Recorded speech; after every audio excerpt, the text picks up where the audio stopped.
Mohon izin untuk share ya.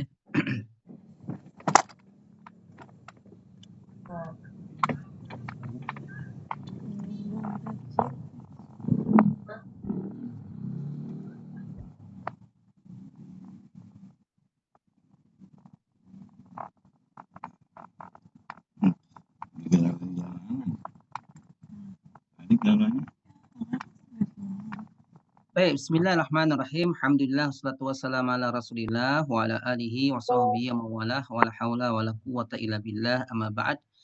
Yang kita hormati bersama para masyayikh, para asatidz dan para alim ulama semuanya.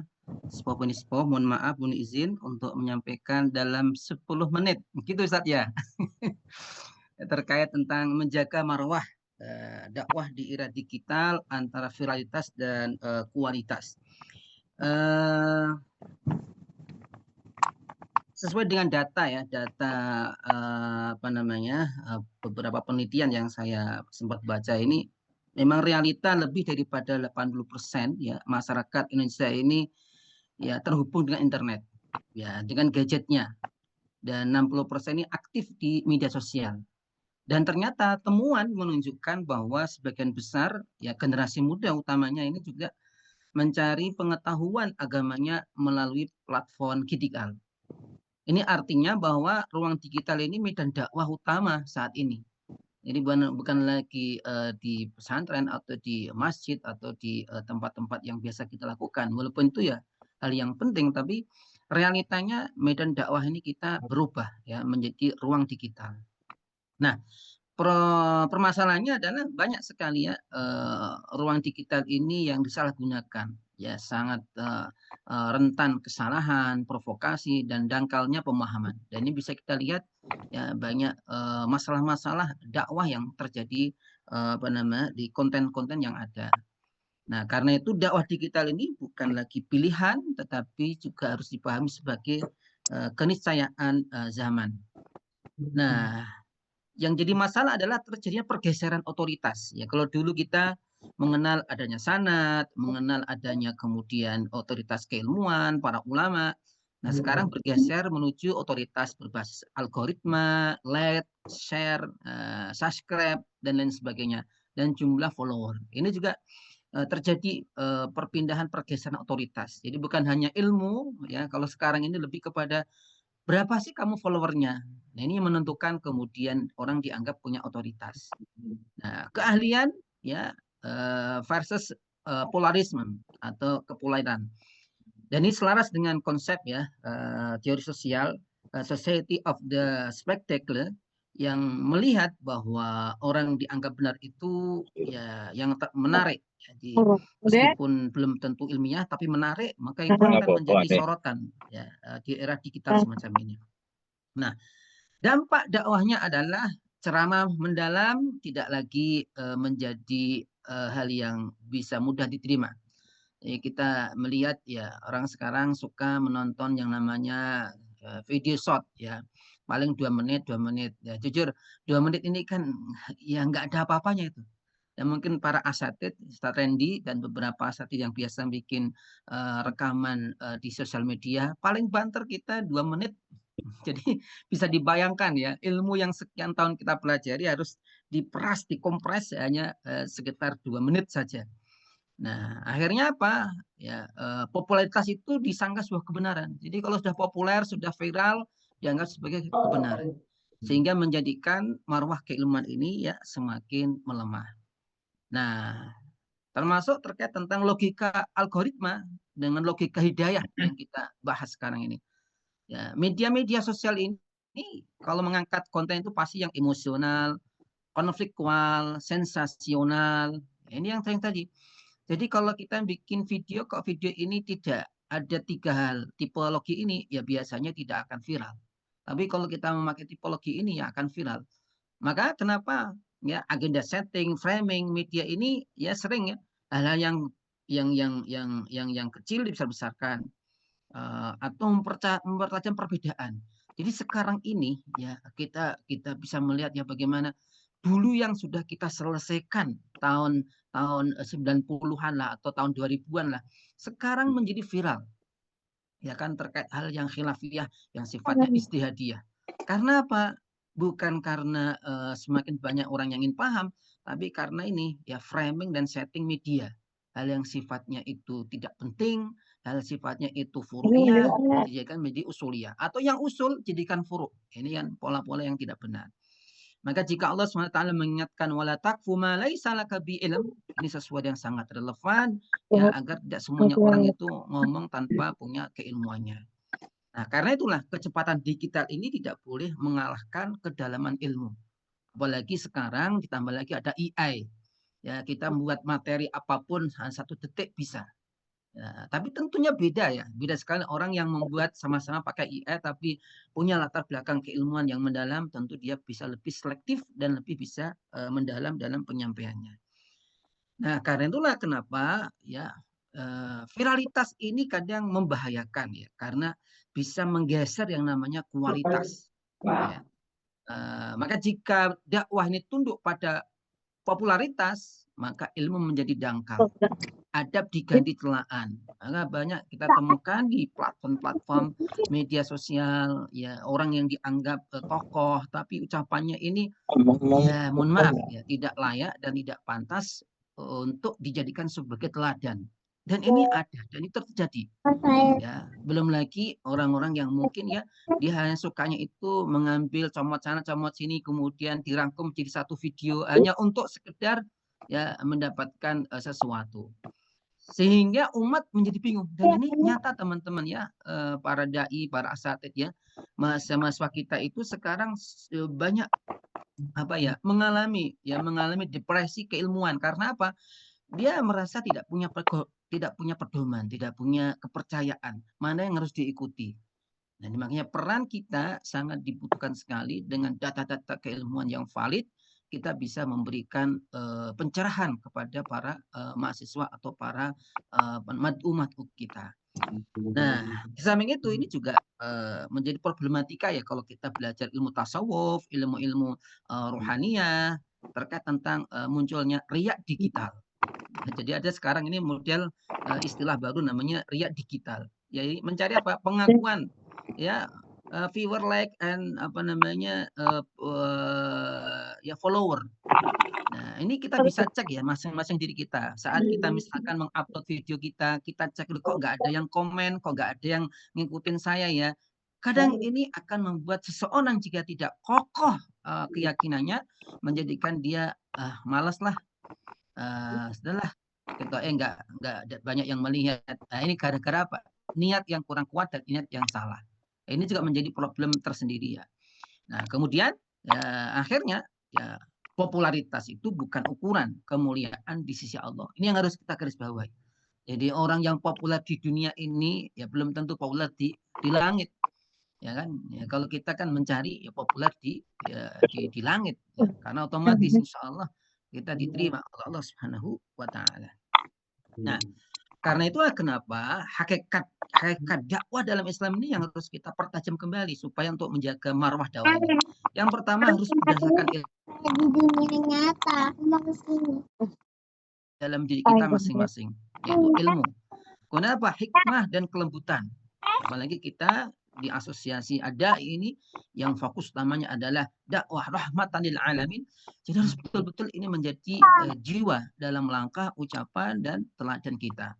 Nah, karena memang ya, kelembutan itu harus menjadi hiasan dakwah. Dan kita tahu arifku kisman ya. Arifku kisman, yani rifkun bainan nas ya, wa rifkun bainal lighairi. Jadi kita lembut dengan sesama kita dan juga dengan orang-orang di luar kita. Nah, kemudian kayak ya, terutama di era mohon maaf ya ibaratnya dihitung dengan materi. Ini juga betul-betul menjadi tantangan kita sebagai dai ya bainal kalam laisa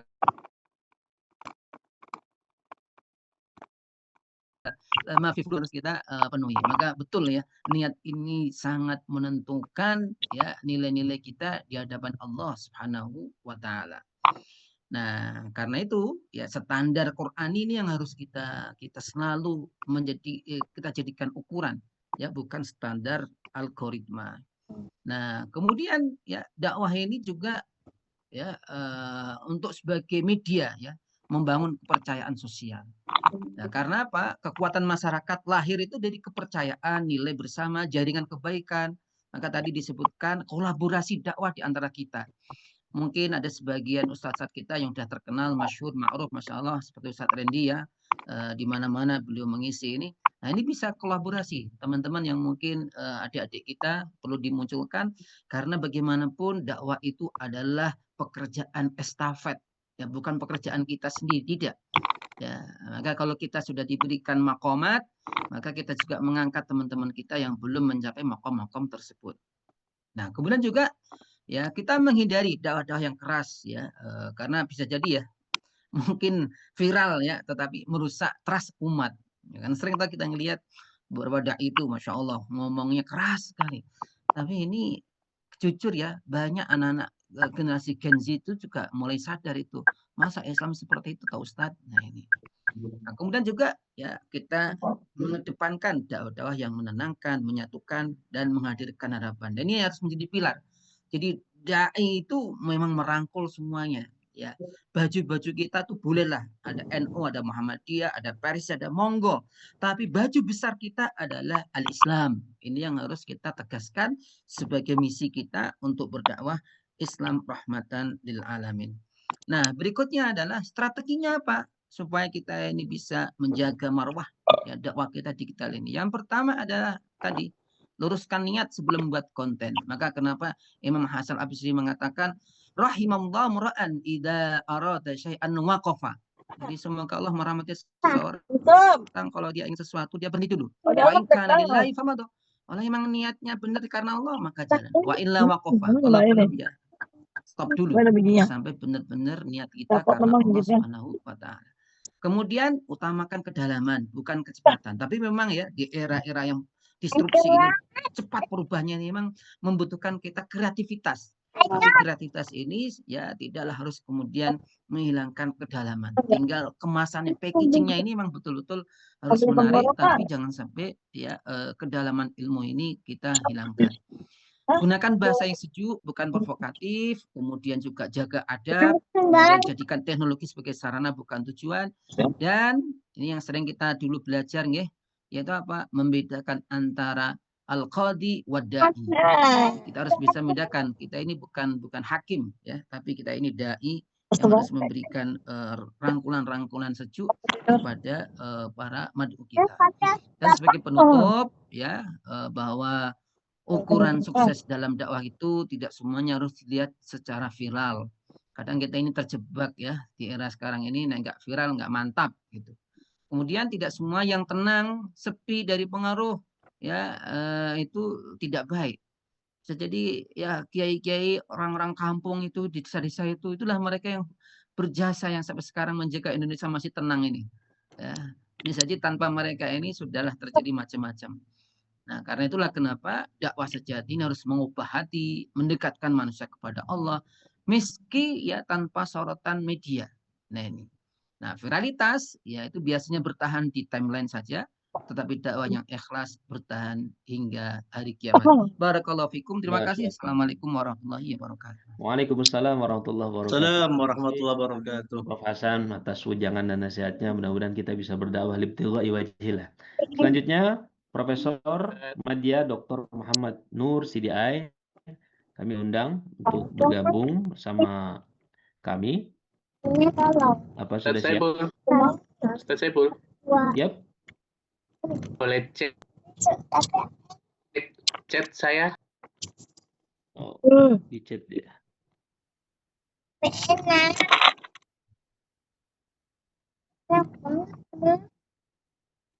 Enak banget kan? Tapi kalau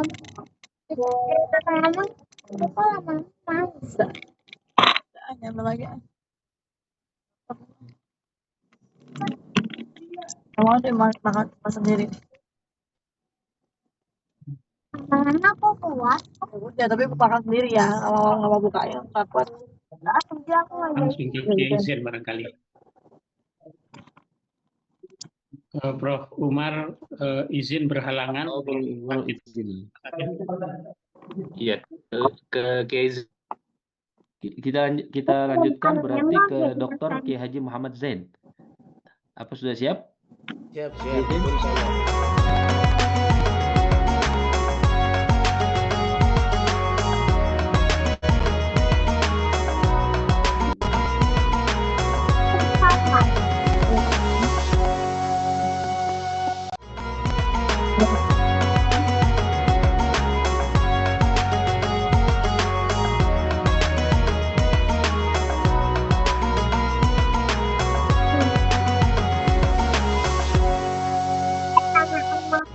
Ambil dulu nggak? Bantu. Kami silakan kepada Dr. Kiai Haji Muhammad Zain, LCMA, yang akan menyampaikan tema mengenai dakwah di era digital antara dakwah profesional dan dakwah viral. Pada beliau kami silakan. Baik, izin share ya. Ini emang Ustaz Jen. bekas kakak parah. Jen itu.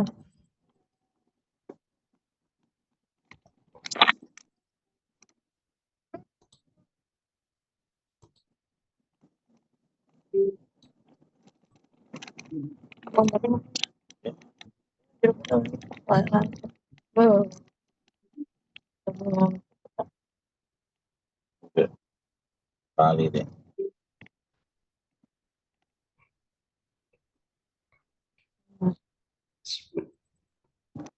Bismillahirrahmanirrahim. Suara saya apakah terdengar, Ustaz Saifullah? Jelas, Kiai. Baik, bismillahirrahmanirrahim. Assalamualaikum warahmatullahi wabarakatuh. Waalaikumsalam warahmatullahi wabarakatuh. Alhamdulillah wassalatu wassalamu ala Rasulillah amma ba'd. Yang sama-sama kita hormati Ketua Umum PP Ad-Dai, Profesor Dr. Muhammad Beda. Sarif Hidayatullah. Kita doakan beliau sehat walafiat. Amin. Bapak Sekum Kiai Haji Dr. Masrur, kemudian seluruh narasumber yang hadir tadi, Profesor Hasan, dan seluruh pengurus yang hadir, mudah-mudahan diberikan keberkahan oleh Allah Subhanahu wa taala. Amin. Tadi sudah dijelaskan oleh Pak Kiai Hasan tentang bagaimana dakwah yang luar biasa. Dakwah memang diawali memang dari hati. Jangan lihat viralnya, tapi memang adalah bagaimana kita menguatkan dengan kontennya. Oleh karenanya dakwah yang kita coba ulas, yang kita sering bersama tentang dakwah profesional dengan dakwah viral. Kalau secara umum kita akan bahas sebetulnya dakwah itu memiliki makna da'a yad'u da'watan, yang bisa artinya adalah ajakan, ejekan, ajakan, woro-woro. Nah, itu yang adalah dakwah.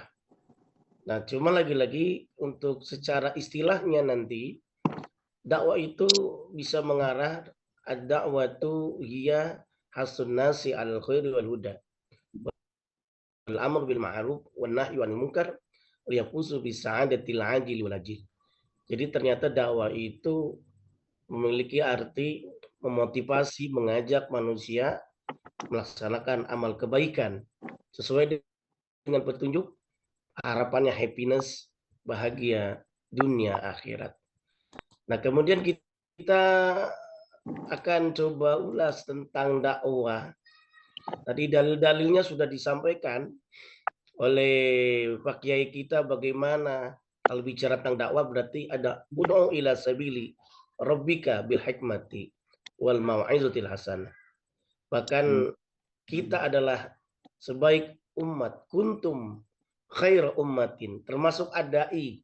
Kita diri secara personal. Siapa yang mereka dianggap kuntum khair ummatin? Karena tugas kita adalah ukhrijat linnas ya'muruna bil ma'ruf. Karena kita memang mengajak kepada manusia. Sehingga dalam hadis disebutkan dakwah individu itu memiliki peran buat kita. Walaupun tidak bisa berceramah, teman-teman ada yang nggak bisa berceramah, nggak apa-apa, tapi bisa dengan berdakwah dengan tulisan, berdakwah dengan yang lain sebagainya. Ini yang dianggap bisa dakwah bil kitabah, Man ra'a minkum munkaron. Kalau ada orang melihat ada kemungkaran, tentunya sesuai dengan kemampuannya. Falyughayyir biyadihi, apakah dengan dia bisa dengan tangannya, bisa diterjemahkan dengan yang namanya regulasi, dengan kebijakan, dan lain sebagainya. Nah, kalau tidak bisa dengan tangan, maka babi lisani. Kalau tidak dengan lisan, maka babi kolbi. Ini yang dianggap dzalika ad'aful iman. Dakwah profesional sebetulnya dituntut oleh kita semuanya agar kita profesional. Dalam kitabnya misalkan Fiqh Dakwah. Fiqh Dakwah ini menggambarkan bagaimana seorang dai memahami apa saja yang dia menjadi profesional. Setidaknya memahami aliman bidinihi, tapi juga termasuk juga aliman bi asrihi. Ini yang profesional nih. Yang zaman sekarang ini ternyata tidak hanya aliman bidinihi saja, tapi aliman bi asrihi. Yang kontemporernya ini, walaupun kita tidak bisa, tapi boleh jadi ada tim jamaah. Kalau bahasanya Kiai Masrun jangan muhibbinnya, nah gitu ya. Kita nggak bisa, kita cuma ngonten aja isinya begitu ya. Tapi cari mahasiswa yang bisa gitu ya. Kalau bisa dikasih nilai A plus atau apa kira-kira gitu ya. Nah, penghargaan yang memberikan ini bisa dibantu atau kita beri. Nah, bisa dianggap tadi aliman bi asri, yang nanti mudah-mudahan kalau dakwah profesional itu adalah nafi'an li ummatihi, akan bermanfaat buat jamaah. Karena dakwah profesional lah dakwah yang dilaksanakan secara ilmiah, struktur, bertanggung jawab, dan berbasis kompetensi. Apalagi sudah ikuti dai sejuk ya, alhamdulillah kita jadi pengurus, alhamdulillah, dengan rujukan dalil, metodologi yang jelas dan sebagainya. Baik online maupun digital, termasuk offline. Bahkan menjaga adab, akurasi dan amanah keilmuan. Ini harapanlah dakwah profesional yang perlu kita kembangkan. Nah, kalau dianggap dakwah profesional, setidaknya bisa kita lihat basis Al-Quran, hadis, atau sumber marajiknya jelas. Persiapan materi, tidak memotong dalil demi sensasi, menjaga etika dan adab dakwah, ada verifikasi data, ini benar nggak datanya, ini hadisnya sahih atau tidak, jangan-jangan hadisnya maudhu nih kan, tapi kita sampaikan itu sebagai hadis misalkan. Nah, ini kan kita harapannya menjadi dai yang profesional. Karena tujuannya hidayah dan pemahaman benar yang disampaikan tadi oleh Pak Kiai Hasan.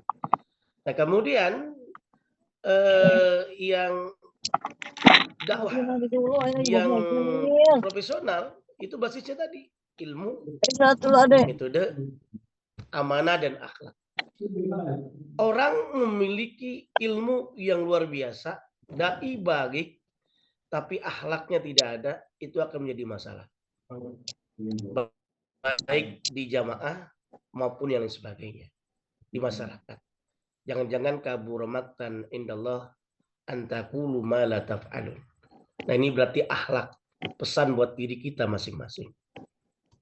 Kemudian ada yang dakwah viral. Dakwah viral itu dakwah yang cepat sebar di media digital. Bahkan sebetulnya backgroundnya bukan kiai, bukan ustadz. Bahkan ngomong ngaco ada gitu ya. Lihat di YouTube yang viral itu ada yang ngaco-ngaco ya aman gitu. Nah, viral secara penyebarannya bukan otomatis ukuran kebenaran isi, tapi lagi-lagi kadang-kadang netizen, bagaimana netizen semakin banyak yang komentar, semakin orang seneng, wah itu jadi dai viral. Nah, yang paling baik adalah profesional dan menjadi viral, walaupun nanti perjuangan. Nah, ini bisanya gimana dakwah viral? Nah, kalau pengen viral ternyata nggak bisa live streaming lama-lama ceramahnya. Bikin produk ceramah kita nggak sampai 2 jam, 1 jam. Kalau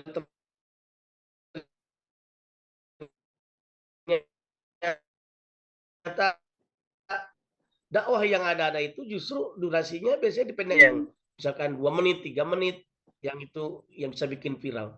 Bahkan format menarik, judul kuat, mudah dibagikan, menggerakkan emosi.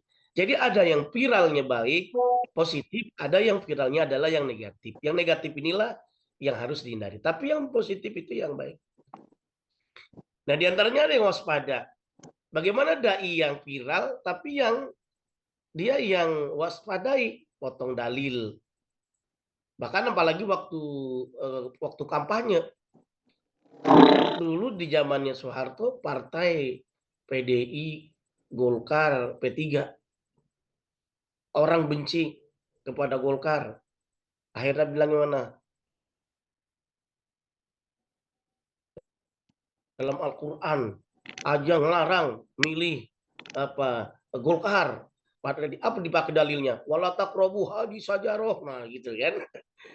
Ini kan bisa bikin orang boleh jadi kampanye. Padahal kan maknanya bukan partai Golkar umpamanya begitu kan. Oh, ada yang orang misalkan yang agak setuju dengan yang sekarang misalkan ada yang PAN gitu kan. Jangan pilih PAN, kuluman alihah PAN. Ini kan berarti kan yang akhirnya dalil yang bisa buat orang kacau, potong dalil, judul provokatif, menyerang kelompok lain, dalil ngarang, seenak maunya. Bahkan Rabbul Alamin itu jadi apa itu, ada yang lagi viral, lagi rame-rame itu. Jadi Rob rupiah katanya. Jadi semuanya bisa jadi rupiah gitu. Nah, ini kan seenak-enaknya yang lagi viral. Itu viral beberapa tapi tidak melihat betapa netizen tidak lihat apa itu benar secara ilmunya, tidak, yang penting viral aja.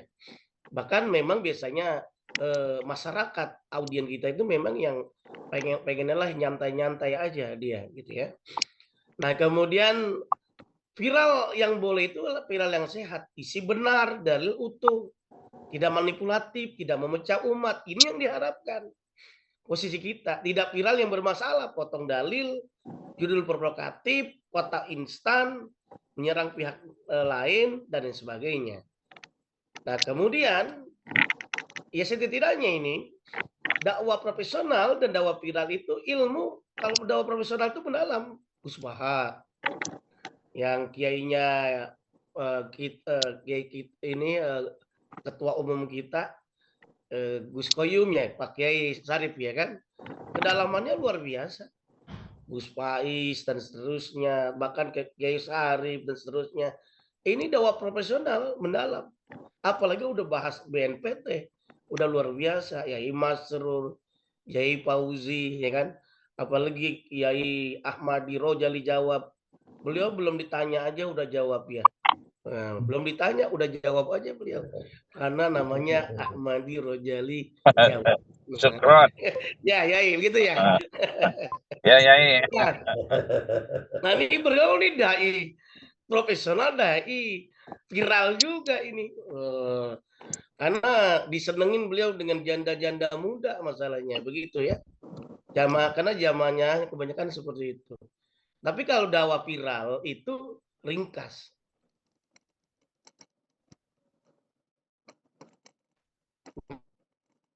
Dia pengennya intinya aja.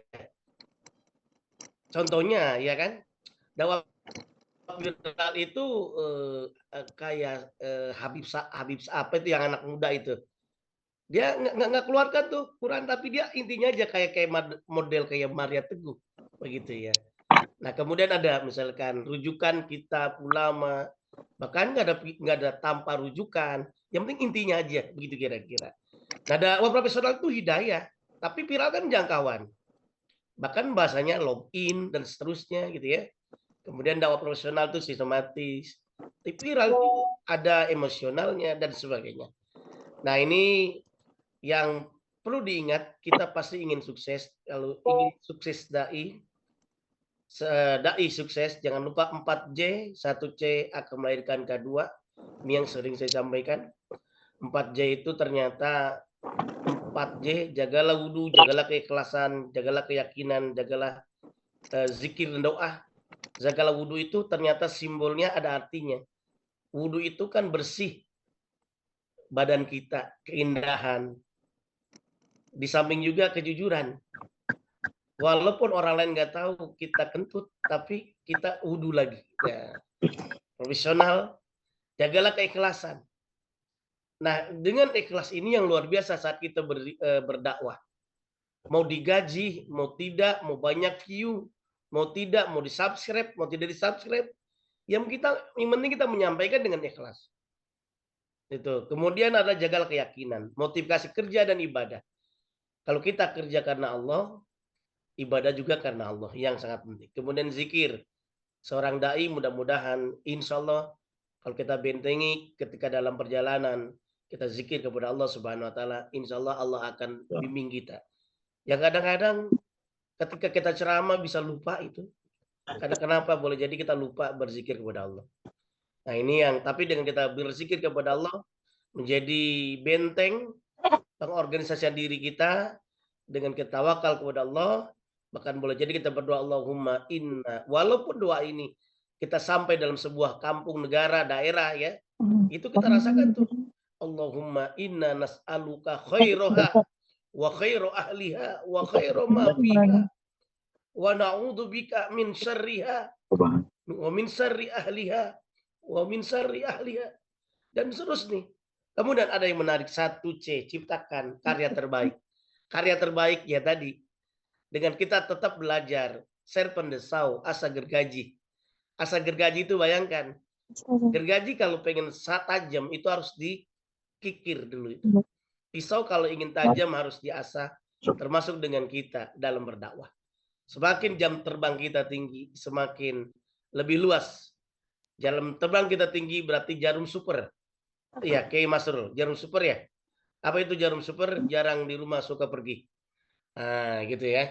Jarum super itu jarang di rumah suka pergi. Kedua, yang mudah-mudahan kita memperoleh kesuksesan, keberkahan, memperoleh nikmatnya hidup kita tadi.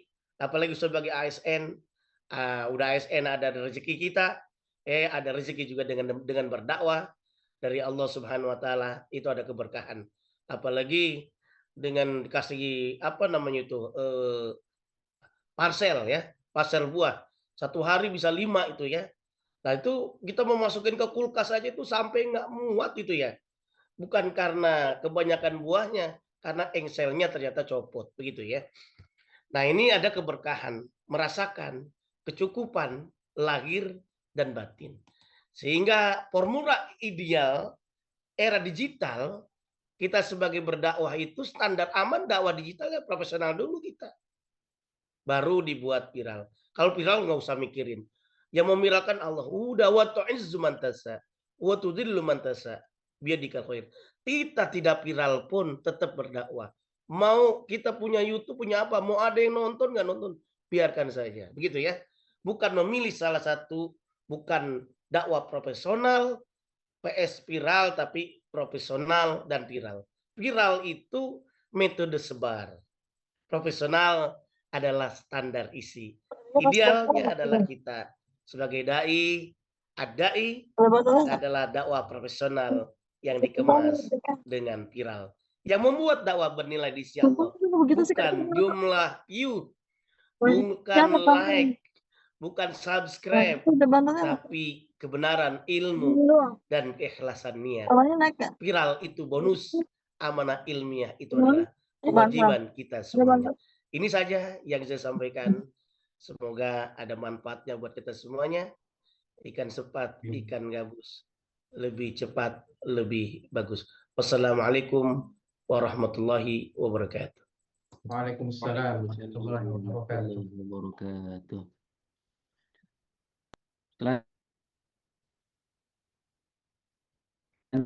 Selanjutnya menyampaikan mengenai menjaga profesionalitas ketika berdakwah di tengah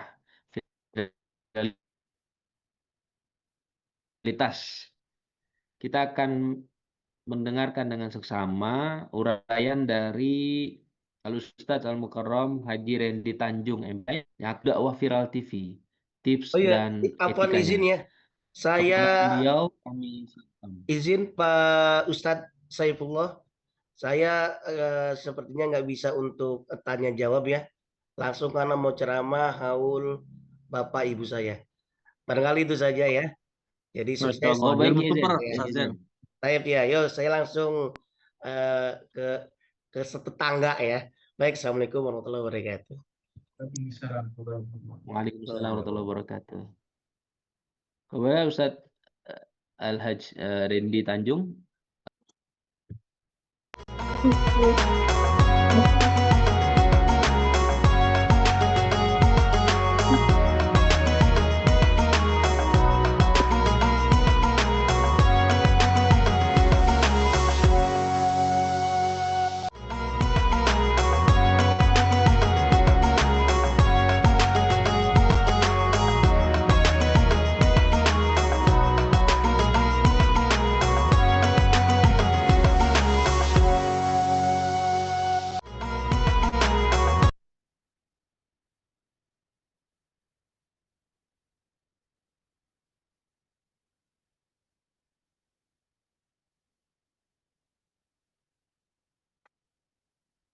Baik. Assalamualaikum warahmatullahi wabarakatuh. Bagaimana suaranya, jelas, Pak? Terdengar Ustadz? Jelas ya? Jelas. Baik, terima kasih. Alhamdulillahirabbil alamin, amma ba'du. Saudara-saudaraku, para guru, para kiai yang saya hormati dan muliakan, terkhusus Ketum Ad-Dai dan juga para pengurus inti serta para narasumber yang telah menyampaikan ilmunya, Kiai Hasan, Kiai Muhammad Zain, yang mudah-mudahan kita semua yang hadir pada kesempatan ini lewat virtual Zoom ini, meeting Zoom ini, kita diberikan kesehatan, keberkahan oleh Allah Subhanahu wa taala. Langsung saja, bagaimana tipsnya untuk kita bisa efektif untuk dapat mempersiapkan bagaimana kita dakwah di media sosial ataupun kita di televisi ya. Yang pertama adalah kita harus mengetahui bahwasanya dimanapun kita berada kita punya tanggung jawab untuk menyampaikan ya, baik di media sosial kita, kemudian juga di televisi dan juga langsung kita berhadapan dengan para jamaah. Butuh yang paling utama adalah keikhlasan kita dalam menyampaikan. Ini penting sekali karena yang kita hadapi ini adalah semuanya bagian dari ridho Allah Subhanahu wa taala. Kita berharap keridhaan Allah Subhanahu wa taala. Jadi harus punya niat kita menggapai keridhaan Allah Subhanahu wa taala. Yang kedua, ketika kita berusaha untuk ikhlas dalam berdakwah, maka inilah salah satu penunjang kemudahan kita untuk meraih ridha Allah Subhanahu wa taala insyaallah. Kemudian yang tidak kalah pentingnya kita harus juga memiliki sikap dan juga akhlakul karimah yang bagus karena dimanapun kita berada ketika kita tampil untuk menyampaikan materi kita tampil menyampaikan dakwah kita, yang paling utama adalah sopan santun kita, akhlakul kita, terutama di televisi juga demikian. Kita dilihat bagaimana akhlak kita, bagaimana tutur kata kita, maka harus betul-betul diperhatikan, jangan sampai yang kita sampaikan adalah sesuatu yang membuat keributan, sesuatu yang membuat viral, tapi viralnya tidak baik. Viralnya tapi konotasinya negatif ya. Zaman sekarang nih berbagai macam orang pengen terkenal, tapi terkenalnya nggak dipikirkan. Terkenalnya dengan cara-cara yang negatif. Banyak sekali kita lihat seperti itu. Namun daripada para guru telah menyampaikan bahwa viral itu ya sesuatu yang lebih bagusnya biarkan Allah nanti yang memviralkan, jadi seperti itu ya. Itu adalah ketika banyak yang nonton, banyak juga yang senang dengan dakwah kita, ya disitulah nilai keberkahan buat kita semua.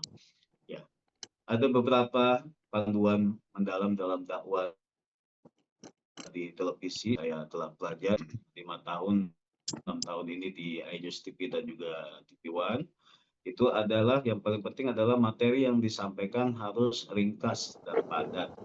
Buat materi kita lengkap, itu ya kita belajar bagaimana kita membawakan sebuah materi itu singkat. Karena di TV itu nggak bisa kita berlama-lama untuk berbicara. Mereka hanya memberikan kesempatan kita 11 menit di dalam sesi pertama, di iNews itu 13 menit dalam sesi pertama, selebihnya nanti termin keduanya hanya 7 sampai 5 menit. Jadi bagaimana kita membawakan itu dengan singkat dan kemudian jelas kita menyampaikannya. Dan di televisi banyak aturan-aturannya. Ketika kita berdakwah harus melihat ke kamera yang mana yang itu, kemudian juga bagaimana kita melihat di belakang kita sudah ada yang ngingetin 5 menit lagi, 3 menit lagi, 1 menit lagi. Jadi betul-betul kita harus bisa efektif dalam menyampaikan ya, karena diatur segalanya akan waktu di sana. Kemudian kita belajar ketika kita mau menyampaikan dakwah itu belajarlah di kamera gitu ya. Kita latihan di cermin di rumah. Di rumah kita ada cermin, ada kamera, kita bisa belajar itu. Belajar bagaimana kita senyum, belajar bagaimana kita menyampaikan materi ya kan, agar tidak kelihatan kaku wajah kita di kamera ya. Jadi supaya bisa terlihat indah, nampak terlihat bagus di kamera, tidak terlalu tegang ya. Itu saya pun sampai hari ini saya pun masih belajar, dan ketika ada syuting dan lain sebagainya kita mencoba, karena memang tidak bisa untuk dibuat-buat, itu kita harus belajar juga ya agar tidak kelihatan kaku wajah kita seperti itu ya. Kemudian kita juga harus pastikan materi kita ini memiliki referensi ya. Maka di TV One itu jelas disampaikan apa referensinya, dalilnya. Apatah lagi di iNews karena memang dia sistemnya kajian tafsir ya seperti itu. Kemudian yang berikutnya adalah metode penyampaian, gaya dakwah kita. Bagaimana? Yang pertama ada komunikatif dan juga santun ya. Di kata-kata yang lembut, jelas, langsung pada intinya. Itu kalau di TV jadi seperti itu. Jadi harus kita menyampaikan secara jelas, kemudian kata-katanya harus santun, tidak boleh ya mengandung unsur sara, mengandung provokatif ya, agar bisa terjadi tidak ada keributan dengan penyampaian kita. Terlebih ketika siaran langsung, karena siaran langsung tidak ada editing ya. Siaran langsung harus benar-benar pas, nggak boleh bicara macam-macam. Maka ketika siaran langsung itu beda briefingnya dengan taping ya. Kalau siaran langsung itu banyak sekali yang diingatkan kepada kita, para narasumber yang akan menyampaikan dakwahnya. Kalau taping bisa diedit ketika memang kita ada bicara yang kurang bagus, ada bicara mungkin yang kurang pas dilihat ataupun nanti akan ditonton, maka diedit sama mereka, ada timnya ya di sana, tim editingnya ya. Maka kita berusaha sebagai dai, apatah lagi kita termasuk dalam dai sejuk ya, dai ini, maka kita harus tunjukkan bahwa dakwah itu harus bisa merangkul ya, kemudian juga bicara yang bagus dan punya akhlakul karim. Kemudian yang berikutnya kita harus juga punya objektif ya, sampaikan materi secara aktual dan faktual dan kontekstual. Nah itu penting sekali nih, apa yang lagi saat sekarang ini sedang ramai kita sampaikanlah dengan kita mengambil bagaimana sih hukumnya dalam agama Islam, jadi seperti itu ya. Kemudian adanya kita berdialog di dalam televisi itu sama seperti kita offline dalam berdakwah, juga adanya dialog kita dengan para jamaah agar bisa hidup gitu kan ketika kita berdakwah. Kemudian yang tidak kalah pentingnya menghindari provokasi, hati-hati ya, menghindari provokasi, hindari atau video ataupun membuat judul yang provokatif. Ini nih harus kita hindari. Kalau kita di media sosial kita ya, buatlah judul yang menarik, buatlah judul yang sekiranya bagus, baik, tidak ada unsur yang namanya provokatif ya. Kita menjaga, karena kita ini bukan konten-konten sembarangan.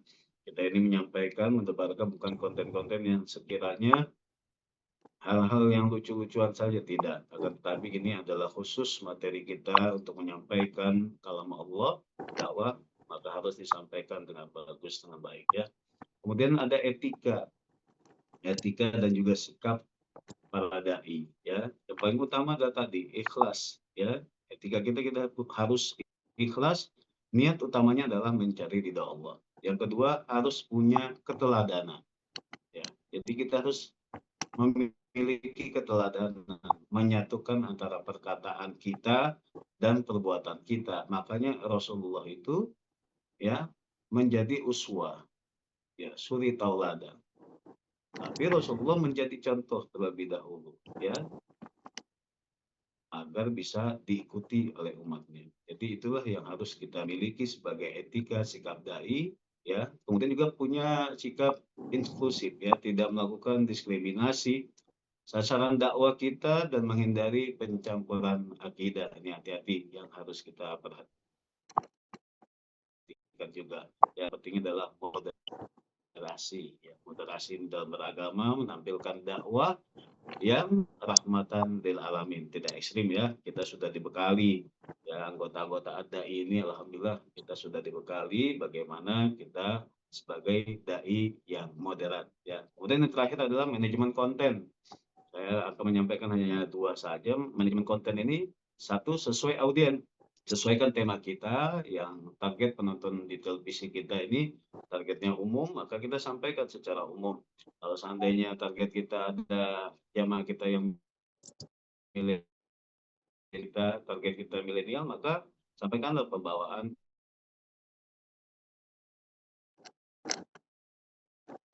itu untuk bisa mendekat kepada Allah. Manfaatkan medsos. Nah, hubungkan tayangan TV dengan media sosial dakwah kita. Saya pun baru 3 minggu terakhir kemarin waktu syuting secara langsung iNews itu, 2 minggu yang lalu beliau menyampaikan, produser itu menyampaikan, Ustadz, ke depan ini nanti masyarakat akan jauh dari TV, masyarakat akan meninggalkan TV. Maka Ustadz sekarang buat akun TikTok, buat akun media sosial agar untuk bisa memperluas. Saya dulu anti sekali dengan TikTok itu karena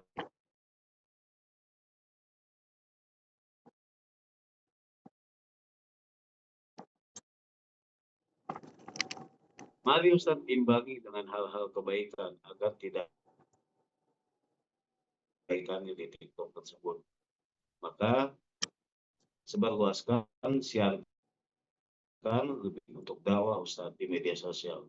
Oleh karena itu, saya bismillah, maka buatlah ketika itu akun TikTok di hadapan dia itu. Ya, sekarang sudah alhamdulillah 2 minggu ini berjalan, ya qadarullah, ternyata followernya sudah 1000-an gitu ya. Maka ya, alhamdulillah ternyata memang kita juga harus gencarkan juga kebaikan ini, syiarkan juga untuk di media sosial. Nah, dengan persiapan yang matang dan pembawaan kita yang sejuk dalam berdakwah di televisi ini atau di media sosial kita dapat tersampaikan dengan efektif, ya, dan diterima oleh masyarakat luas. Mudah-mudahan kita semua diberikan kekuatan, diberikan hidayah oleh Allah Subhanahu wa taala agar bisa kita berdakwah untuk kita meraih keridhaan Allah Subhanahu wa taala. Terima kasih.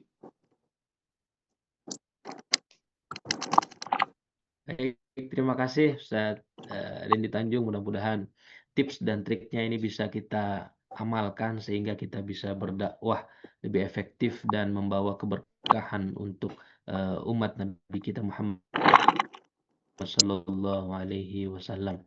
Selanjutnya kita akan buka sesi tanya jawab. Kami silakan kepada asatidz yang memiliki pertanyaan atau ingin memberikan komentar terkait sarasehan dakwah kita pada pagi hari ini, yakni mengenai menjaga marwah dakwah di era digital, sinergi viralitas, etika, dan kedalaman ilmu. Mudah-mudahan bisa memperkaya sarasehan kita pada pagi hari ini. Boleh dituliskan di kolom chat ataupun bisa bertanya secara langsung dengan mengklik tombol raise hand. Pada saat ini kami silahkan.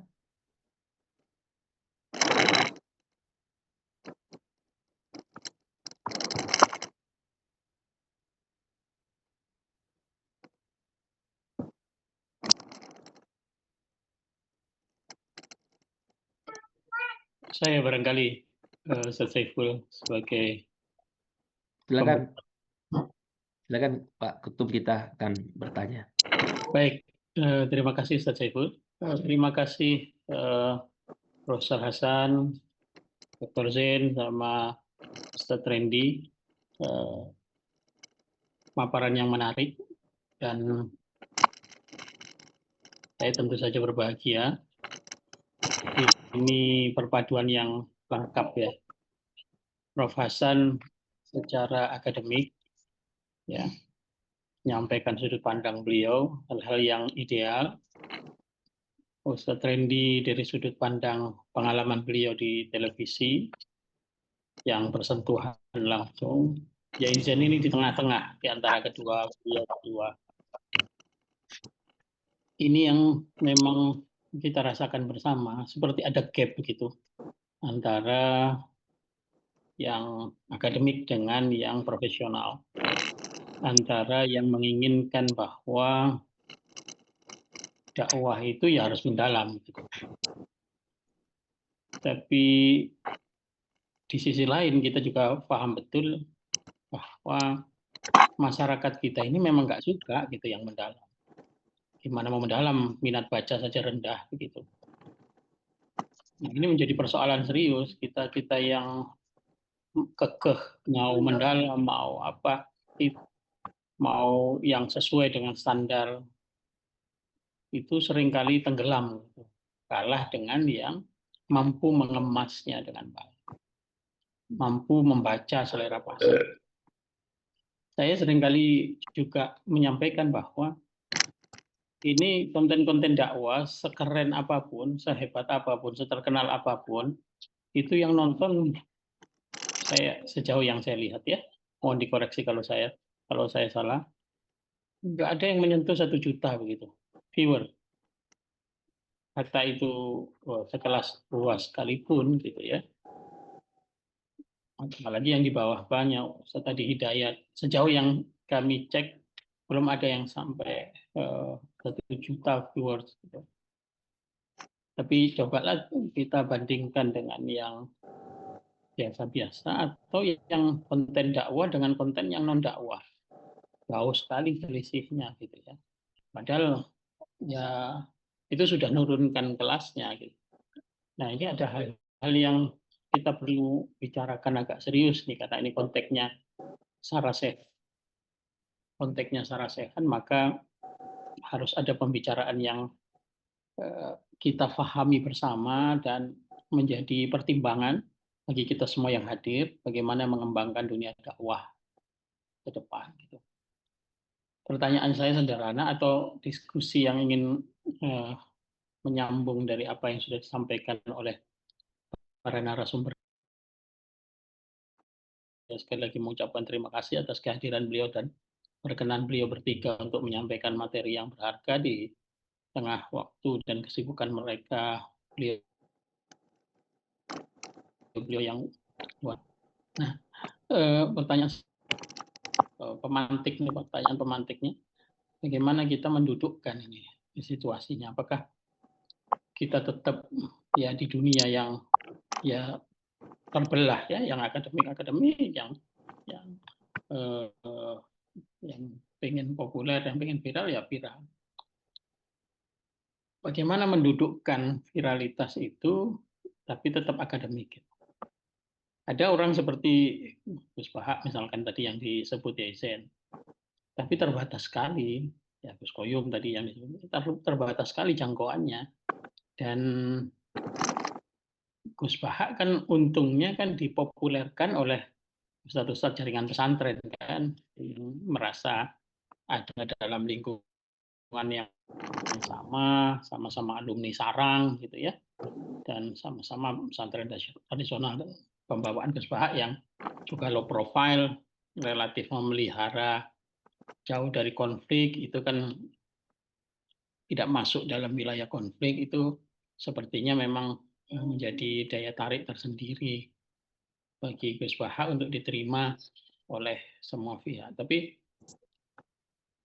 ketika Gus Bahak nanti melakukan blunder yang kesalahan kecil, kalau dalam konflik tertentu beliau kemudian masuk ke sesuatu yang memihak, itu bisa jadi beliau juga ditinggalkan. Saya kemarin dalam kasus PBNU itu Kiai Zulfa misalkan itu kan sebelum beliau jadi PJ itu kan relatif diterima oleh semua pihak gitu, dan ya levelnya mungkin dengan Gus Bahak di bawahnya gitu kalau dalam ukuran.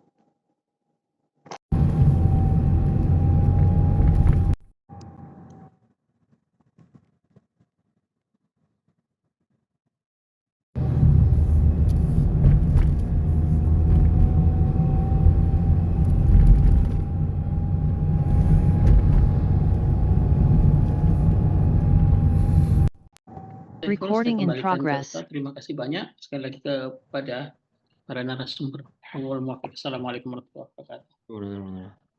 Terima kasih kepada Kiai Syarif yang sudah mengutarakan keresahannya terkait dengan tantangan dakwah pada era digital saat ini.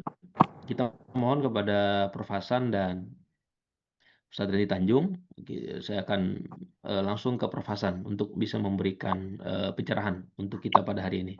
Silakan Prof. Hasan. Assalamualaikum warahmatullahi wabarakatuh.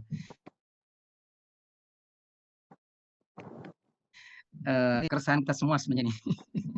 Jadi kalau saya melihat ini dari segmen ya, memang dakwah ini kan ya jadinya mau tidak mau masuk ke pasar ya.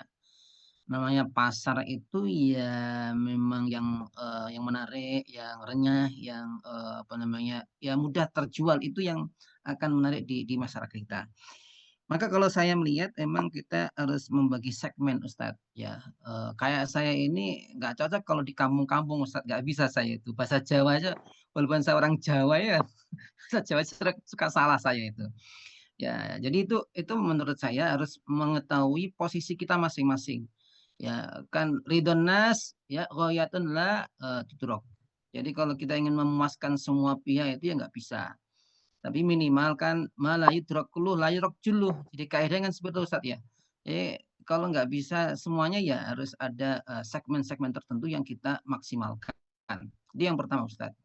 Yang kedua adalah memang kecenderungan ya media sosial kita ya. Kalau kita lihat di algoritma itu yang modelnya seperti itu. Kita apa ya dipacu, dikejar untuk memenuhi kebutuhan pasar. Kalau enggak ya kita tertinggal. Nah, bagaimana supaya apa namanya dakwah ini tetap masuk ke teman-teman yang tanda kutip ya memang posisi seperti itu. Maka mungkin perlu apa Ustadz ya tadi video-video apa namanya pendek tetapi memang dikemas ya begitu nyaman, renyah, mudah dipahami, tidak terlalu berbelit-belit dan aman untuk konsumen umum Ustadz. Nah ini ya aman untuk konsumen umum. Ini saya pernah mendengar dari tuturan Ustadz Mukhlis Hanafi ya. Beliau itu salah satu apa namanya apa bahasannya bisa disebut dewan pakar atau apa ya, kalau jadi semua siaran yang ada televisi Ustadz itu nah ini Ustadz ya katanya seperti itu. Jadi nggak tahu mungkin Ustadz Randy nanti bisa cerita lebih dalam ya, karena katanya beliau itu memang semua yang masuk televisi itu harus sensor, aman semuanya, aman secara ilmu, aman secara sosial, aman publikasi dan sebagainya. Ini yang mungkin juga itu perlu kita belajar di situ. Ya jujur memang kita secara apa namanya secara substansi kita mungkin banyak ilmunya ya, tapi tidak semuanya kita itu mampu untuk membranding dalam artian dakwah yang baik. Ini saya kira mungkin nanti ada waktu lain lewat adai ini bagaimana ya mengemas sesuatu yang ilmiah, yang mendalam tapi renyah dan ringan. Ini kan tidak mudah ya. Ya perlu apa namanya metode-metode pendekatan komunikasi dan sebagainya. Mungkin itu dulu Ustaz. Ini kita akan saling belajar nggih. Wallahu a'lam bishawab. Assalamualaikum warahmatullahi wabarakatuh. Waalaikumsalam warahmatullahi wabarakatuh. Terima kasih Prof. Hasan atas pencerahannya. Kita akan langsung ke Ustadz Randy untuk memberikan ulasan lebih mendalam. Ya, terima kasih sebelumnya atas pertanyaannya dan juga Ki Hasan tadi telah menjelaskan. Ya, betul sekali sekarang ini memang demikian. Ini keresahan kita semuanya, tanggung jawab kita semuanya. Namun kalau seandainya dibandingkan dengan keburukan ataupun kemaksiatan, sudah pasti jelas ya, hal-hal yang seperti ngaji, dakwah, dan lain sebagainya itu ya pure kali ketinggalan, ya kan? Karena memang mereka kan didukung dengan pasukan-pasukan setan, ya kan? Pasukan-pasukan setan ini segala macam, sehingga ya bisa ya mereka berlama-lama ya kan untuk menonton hal-hal yang kemaksiatan seperti itu. Maka kita bentengi diri kita, minimal keluarga kita lah, minimal keluarga kita dengan iman kepada Allah, kita ajarkan, kita jaga anak-anak kita, keluarga kita minimal seperti itu ya. Kemudian sedikit-sedikit kita menyampaikan kepada keluarga kita, dan barulah kita sebarluaskan seperti itu. Minimal dari keluarga kita dulu, nak, kamu jangan lebih banyak nonton seperti ini tayangan yang seperti ini, gini, gitu. Jadi seperti itu ya. Dengan cara itu dimulai dari diri kita, insya Allah bisa nanti ada perbaikan dan perbaikan ya. Pasti memang betul apa yang disampaikan Kiai tadi yang bertanya dan juga yang telah dijawab oleh Kiai Hasan, ya memang seperti itu fenomenanya. Tapi kita juga bisa lihat ya, di keluarga kita ketika kita nyuruh anak kita sholat, mana yang lebih cepat ketika kita mengajak dia jalan ke mall ataupun jalan-jalan. Ya, pasti kan mereka lebih cepatnya, lebih semangatnya mungkin untuk jalan-jalan ke mall ataupun untuk liburan ya. Nah, jadi seperti itu. Jadi udah jelas juga ayat Allah, wa'mur ahlaka bis-shalah wastabir 'alaiha, itu udah benar-benar jelas itu seperti itu. Jadi kita harus juga punya sabar di sana ya. Yang penting kita istiqomah lah dalam dakwah. Sampaikanlah kebenaran itu ya. Kita nggak usah saat sekarang ini membanding-bandingkan, ya Allah ini yang nonton sepi banget seperti itu. Ya sudah, sampaikan saja. Karena dulu Rasulullah juga kan berdakwah kan menyampaikan saja. Kamu mau ikut mau tidak nggak jadi masalah kata Rasulullah kan. Nyampaikan aja. Yang penting istiqomah kita untuk menyampaikan. Hidayah itu milik Allah Subhanahu Wa Taala ya. Jangan sampai kecil hati kita sebagai dai, aduh nggak ada yang nonton sama macam ya. Jangan sampai kecil hati kita ketika kita menyampaikan ayat-ayat Allah. Insya Allah nanti mudah-mudahan kita berdoa, mudah-mudahan ada hidayah yang turun lewat lisan-lisan kita ya, lewat kebaikan-kebaikan kita. Mudah-mudahan ini menjadi saksi untuk amal kebaikan kita semua. Ya, terima kasih. Terima kasih Ustadz Randy. Dari Prof. Hasan tadi bagaimana dakwah yang ilmiah, yang mendalam itu bisa dikemas dengan kemasan yang ringan, ya, gurih, renyah gitu ya, bisa dinikmati oleh orang awam sekalipun. Dan Ustadz Randy tadi menyampaikan mengenai dakwah dimulai dari keluarga kita sendiri di rumah. Baik, kita akan mendengarkan dari Ustadz Abdul Hamid Mahmud ya, yang sudah raise hand dari tadi. Mudah-mudahan bisa ikut memperkaya sarasen dakwah kita pada pagi hari ini. Pada Ustadz Abdul Hamid, silakan. Assalamualaikum warahmatullahi wabarakatuh. Waalaikumsalam warahmatullahi wabarakatuh.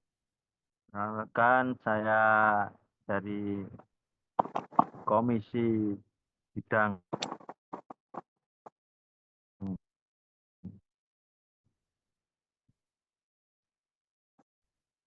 Dakwah.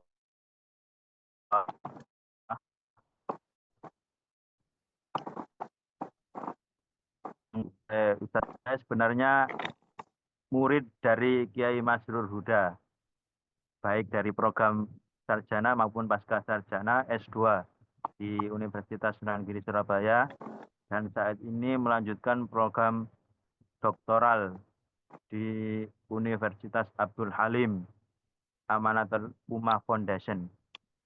Jadi, ini selain saya mau bertanya, ini yang saya khususkan kepada Kiai Randy, dan juga pertanyaan saya ini juga mendukung dari ide dan juga gagasan Kiai Sarif. Sekaligus saya mau berbagi pengalaman di bidang media sosial saya sendiri. Jadi kalau fenomena yang sekarang ini yang lagi viral-viralnya itu memang lebih condong kepada yang lagi naik-naik daun itu akun TikTok. Di mana aturan dari AdSense TikTok itu tidak seribet sama YouTube dan juga konten-konten fasilitas yang diberikan oleh aplikasi ini lebih simpel. Kalau di YouTube sendiri untuk mencapai live streaming minimal harus 1000 subscriber. Tapi untuk di Facebook Pro dan juga TikTok ini cukup punya akun sudah bisa live streaming. Lalu yang menjadi kendala media dakwah, materi-materi dakwah itu jarang diminati oleh banyak kalangan karena kita terlalu menyampaikan secara formal. Monoton. Jadi orang udah terbiasa ceramah kayak gini. Mungkin kalau kita kemas model kayak guyonan yang saya lihat ini di sini itu kayak Gus Idam, Kiai Anwar Said, itu view-nya naik terus itu. Bahkan yang paling cepat itu Gus Idam. Akun Gus Idam itu kurang lebih 2 atau 3 tahun dia bikin akun YouTube. Tapi sekarang udah 1 juta lebih subscribernya. Nah, di sini saya lihat metodenya Gus Idam itu yang paling efektif. Memang dia punya tim media sendiri, yang mana itu banyak potongan-potongan video pendek. Nah, orang itu lebih suka lihat video yang pendek daripada video yang panjang. Yang pendek tapi menarik. Ketika yang ditampilkan beranda itu video-video pendek, lalu dibuat episode part 1, part 2, part 3, part 4, orang itu akan penasaran. Akhirnya lihat video fullnya, lari ke YouTube, lari ke video panjang, lari ke siaran langsung, lari ke pengajian utama. Nah, ini yang saya lihat dari metodenya Gus Idam. Dan memang dia lebih ngemas itu background, flyer. Itu thumbnail yang dipajang di akun YouTube-nya itu memang benar-benar menarik. Mungkin pakai HD atau 4K udah. Itu sangat jernih, bagus. Dan itu yang saya lihat, yang ada di Gus Idam ya. Nah, saya sendiri akun YouTube mulai aktif sejak 2017. Dan itu susah sekali untuk menaikkan ke 1.000 subscriber. Kalau kita cuma konten-konten dakwah seperti saya. Dan ini saya itu hampir semua kegiatan dakwah saya post semua. Mulai dari qosidah Banjari, Qiraah, Tausiah, terus acara-acara lomba jadi dewan juri dan lain sebagainya. Yang sekiranya tidak ada materi, itu saya buat video-video pendek. Nah, nanti orang itu bakal penasaran dengan akun kita. Lari ke video utama, materi-materi yang kita bawakan. Itu pengalaman saya. Yang mau saya aturkan ke Kiai Randy, yang mungkin lebih senior atau lebih fokus ke dunia televisi, itu bagaimana pencakupan kepada pemirsa. Nah, metode dan juga strategi seperti apa. Selain menarik, membuat menarik. Apakah materinya harus berkualitas atau materi yang biasa-biasa saja tapi dikemas dengan nada humoris. Ah, ini yang menjadi dua minat berbeda di masyarakat kita. Dan masyarakat kita ini lebih suka ke yang guyon-guyon, humoris. Kalau terlalu serius itu banyak ditinggalin, banyak ditinggalkan. Maksudnya nggak awet. Sudah ditangkap pertanyaannya. Ah, seperti itu. Demikian dari saya.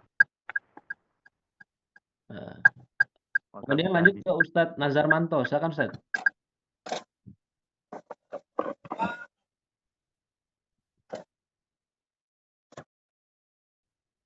Assalamualaikum warahmatullahi wabarakatuh.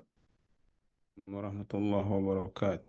Salam Salam. warahmatullahi wabarakatuh. Yang kami hormati guys yang ada di sini, Kiai Syarif dan narasumber yang sangat luar biasa menyampaikan materi ya tentang masalah dakwah ini. Perkenalkan diri dulu, nama saya Nazar Manto dari Palembang, Sumatera Selatan. Salam kenal.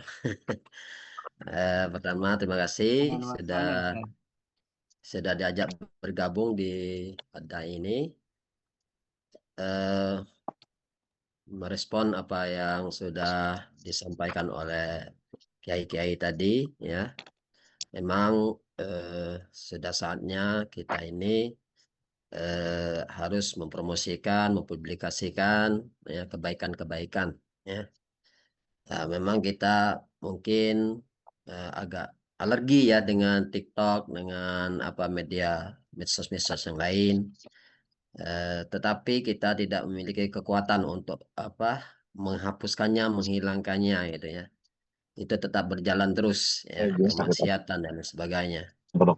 Maka kita harus ya mengimbangi dengan kebaikan-kebaikan tadi. Saya sangat setuju dengan Kiai Randy tadi ya, bagaimana kita harus apa namanya ya mengisi media sosial tersebut ya dengan hal-hal yang baik ya. Masalah apakah disenangi atau tidak ya itu ya hal yang lain gitu ya, hal yang lain ya mungkin tidak juga menjadi prioritas bagi kita sebenarnya. Masalah disenangi atau tidak itu kita disenangi oleh siapa gitu ya. Kalau dengan manusia kan itu ya biasa saja gitu ya. Tapi hal yang baik yang kita sampaikan itu yang diredoi, yang disenangi oleh Allah, kenapa tidak gitu disampaikan itu ya. Nah, ya apakah itu nanti viral atau tidak ya kita serahkan kepada Allah Subhanahu wa taala. Yang penting tentunya kita tetap menyebarkan kebaikan tersebut. Ya, masalah dakwah ini sebenarnya ya tidak hanya apa ya di mimbar atau di medsos ya. Dakwah kita ini setiap saat gitu ya. Setiap saat. Mungkin dakwah kita di medsos itu ya bagian saja, bagian dari dakwah. Ya kita tentunya juga harus banyak menulis ya, menulis kebaikan-kebaikan, masukkan ke media ya, menulis ya. Kemudian juga tentunya kita dakwah bil hal ya. Dakwah bil hal itu tentunya kita bagaimana berhadapan langsung dengan masyarakat. Ya, baik dari apa aspek akhlak kita, perilaku kita dan sebagainya ya. Nah, kita dakwakan, promosikan dengan masyarakat gitu ya, secara offline ya. Jadi tidak hanya kita apa ya harus online gitu, harus baru menyampaikan dakwah, tidak. Dimanapun kita berada, di rumah